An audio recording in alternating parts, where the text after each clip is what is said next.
je faisais du dessin, de la peinture et je faisais des costumes de théâtre. La mode m'a intéressée comme une façon de, tout simplement, de s'exprimer en fait. Avec le vêtement, nous nous exprimons.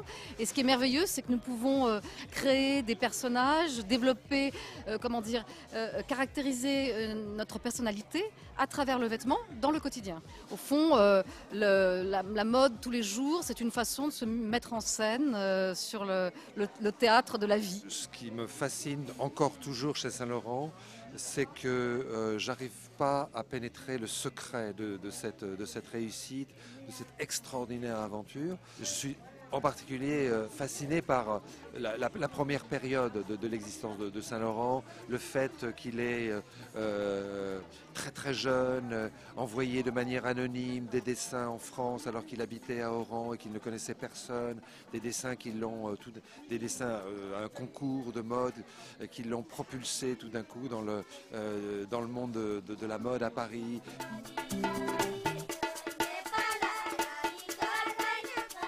Florence et moi, on a travaillé donc comme des petites fourmis studieuses pendant plusieurs mois, une bonne année. Et un jour, on a découvert, grâce au conservateur des collections de la Fondation Yves Saint-Laurent, dans le studio où travaillait Yves Saint-Laurent, on a trouvé des classeurs qui étaient des classeurs de couleurs.